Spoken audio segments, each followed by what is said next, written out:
안녕하세요. 경주에서 경주 본치과의원을 운영 중인 치과의사 권우성입니다. 이 영상에서는 홈 오토메이션 외 기타 내용 중 오래된 컴퓨터 업그레이드의 먼지 청소 다음 단계인 펜 윤활유와 써멀 그리스 제도포를 해보겠습니다. 제 컴퓨터를 열어서 직접 도포한 영상을 보여드리면서 설명드리면 좋겠지만 제 건 이미 완료된 상태라서 PPT를 보면서 설명드리겠습니다. 펜 윤활유 써멀 그리스 제도포 먼지 낀 데스크탑 내부 사진입니다. 먼지를 아주 열심히 모았네요. 공기청정기도 아닌데. 이전 영상에서 컴퓨터 내부 먼지 제거에 대해서 이미 상세히 설명드렸습니다.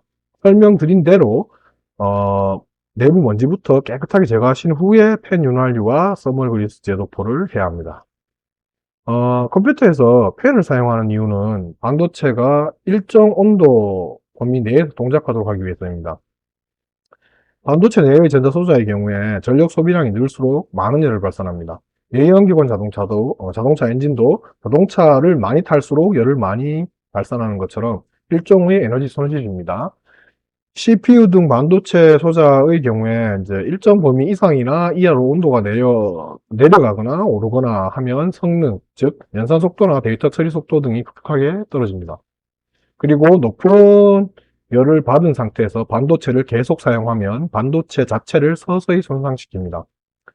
일정 수준 이상으로 손상이 오면은 고장나서 못 쓰게 됩니다. 데스크탑의 팬 종류를 크게 나누면 직접 쿨링용 팬과 외부 공기가 유입 배출되도록 공기 흐름을 만들어주는 간접 쿨링용 팬이 있습니다.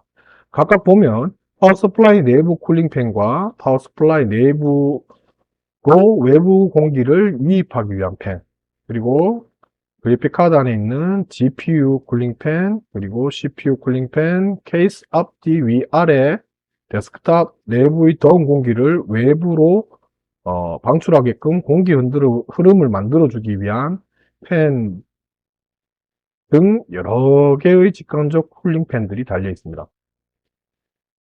데스크탑 본체만 외부에서 봤을 때 볼 수 없었던 팬들에 의한 공기 흐름을 보여주는 사진입니다. 직접 쿨링하는 팬들이 열을 컴퓨터 내부로 발산하면 간접 쿨링 팬들이 이 더운 공기를 밖으로 내보냅니다. 왜 이렇게까지 쿨링에 진심일까? 전자과 반도체 소자공학에 나오는 중요한 그래프입니다. 모빌리티 스케일은 대략적으로 잡았습니다. 실리콘 기준이고요. 섭씨 한 28도에서 전자의 움직임이 제일 좋습니다. 이때 최고 성능이 나오는 게 단순히 어, 실리콘 웨이퍼 레벨일 때는 맞습니다. 근데 이제 이게 컴퓨터 전체를 두고 봤을 때는 최고 성능을 내는 온도 특성 곡선하고는 많이 다릅니다. 반도체가 메인 부품이라서 컴퓨터 역시 일정 온도 범위 내에서 최고 성능을 내는 건 뭐 그건 같습니다. CPU 온도를 실시간으로 보여주는 프로그램들은 많이 있습니다. 저는 그 중에서 CPU ID의 하드웨어 모니터링 프로그램으로 필요하면 온도 상태를 체크합니다. 이 영상, 다음 영상이 컴퓨터의 현재 스펙을 체크하는 방법을 알려드릴 때에도 CPU ID에 CPU Z를 사용할 겁니다. 제가 알아본 바로는 컴퓨터의 하드웨어 스펙하고 실시간 온도 등을 이제 체크할 때 CPU ID의 프로그램을 제일 많이 쓴 것 같습니다. CPU ID 사이트를 찾아서 안드로이드나 윈도우즈용 필요한 프로그램을 다운받은 다음에 설치하고 실행하면 바로 어, 스펙과 현재 온도, 실시간 온도, 그러니까 현재 CPU나 GPU 뭐 이런 반도체가 들어있는 중요 부품의 온도를 바로 볼 수가 있습니다. 예. 여기 보시면 컴퓨터 내부 공기 온도나 이제 아니면 뭐 중요한 반도체에 들어가 있는 부품의 경우에는 온도계 모양의 아이콘이 오른쪽에 다 표시가 됩니다. 이렇게 표시가 되고, 요거는 컴퓨터 내부 공기 이제 온도고요. 요거는 CPU 온도. 그리고 요거는 저장 장치. 네, 저장 장치도 요즘은 플래시롬으로 나오니까, 플래시 메모리로 나오니까 이제 거기에서 이제 온도가 얼마인가. 그것도 이제 성능에 영향을 주게 되겠죠. 컴퓨터 전체 성능에. 예. 있고요. 아,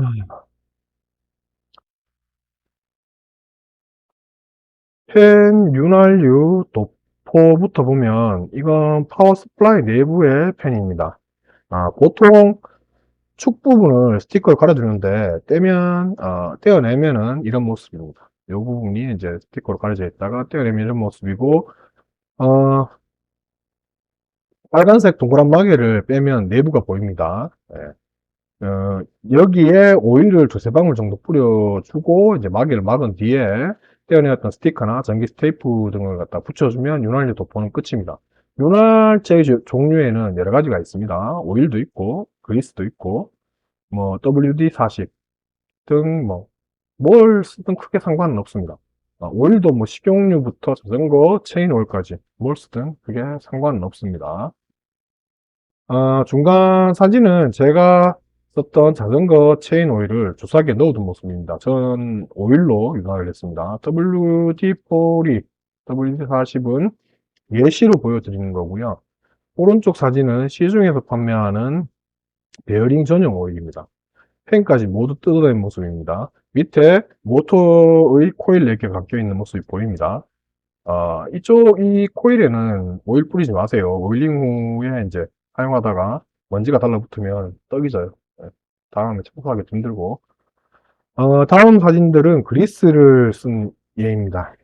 앞에서 생략했던 펜충 내의 고무링과 플라스틱 와셔를 빼서 청소까지 하는 사진들을 다 포함했습니다. 근데 굳이 링과 플라스틱 와셔까지 분해할 필요는 없습니다. 펜을 분리하는 정도는 뭐 가능하다면 해주면 좋겠죠. 저는 펜을 분리하지 않은 상태에서 소음이 심한 펜의 축과 초갈의 베어링 쪽에 주사기 바늘을 넣어가지고 오일링을 했습니다. 효과는 뭐 좀 떨어질 수 있는데 눈에 잘 안 보이는 부품을 잃어버린다든지 축이 기울어지면 오히려 안 하면 못합니다. 그리스의 경우에 떡칠을 하면 회전부 주변에 남은 그리스가 모여가지고 굳으면 물리적으로 펜 동작에 문제를 일으킬 수 있습니다. 눈에 그리스가 뭉친 게 안 보일 정도로 살짝 바릅니다. 여기 보시면 붓끝으로 살짝 바르죠. 그리스는 왼쪽 아래 사진 형태로 파는 게 대부분입니다. 이런 걸로. 뭐 큰 통도 있겠지만, 주로 이제 컴퓨터 내부에 오일링 할 때, 바를 때, 이제, 그러니까 윤활제로 바를 때는 이 정도 크기의 것을 사서 쓰시면 됩니다. 작아 보여도 뭐, 생각보다 어렵습니다. 오른쪽 위에 보시면 축 위에 붙인 스티커. 요게 이제, 요렇게 스티커 이렇게 붙어 있죠. 요걸 뗀 거고요. 그리고, 고무링이랑 플라스틱 와셔가 있는데, 고무링은 이 플라스틱 와셔를 고정하는 역할을 하고요. 그리고, 플라스틱 와셔는, 어, 축 회전 부위를 갖다가 위에서 아래로 눌러서 밀착시켜서 축이 휜 채로 회전하지 않게 해줍니다. 그리고 마지막으로, 여름이나 겨울이 되면 소음이 발생하는 경우가, 많은데, 이제, 괜찮았다가 갑자기 소음이 발생하는 경우가 많이 생겨요. 근데 바로 뜯어서 오일링 하지 마세요. 컴퓨터를 켤 때마다 한 3, 40분 정도 소리가 나다가 괜찮아진다 그러면 며칠 기다려 보세요. 소리가 사라지는 경우도 있습니다. 팬 부품이 외부 공기 온도로 인해 가지고 이제 수축 팽창하면서 이제 뭔가 틀어지면서 밸런스가 깨지면서 소리가 나는 겁니다. 소음이. 써멀 그리스 재도포. 윤활유 도포 이유는 소음을 줄이고 팬 동작 이상으로 이제 급격한 온도 상승에 의한 반도체 열화라든지 성능 저하, 잦은 컴퓨터 다운, 고장 등을 방지하기 위해서입니다. 써멀 그리스는 시간이 지나면 굳으면서 이제 열 전도능이 떨어집니다. 그래서 주기적인 교체가 필요한 이유고요. 사진은 CPU 쿨러를 제거한 후에 방열판 분리까지 과정을 단계별로 보여줍니다. 일자 드라이브로 혹은 그냥 손으로 정사각형 모서리 고정된 부분을 풉니다. 대부분 90 정도 풀면, 90도 정도 회전하면 풀리고요. 그리고 그 이후에 이제 풀린 부분을 들어 올리면 됩니다. 그럼 분리가 돼요. 방열판을 잡고 있는 빨간 동그라미로 표시된 이제 두 개의 고정 부위가 이렇게 있습니다.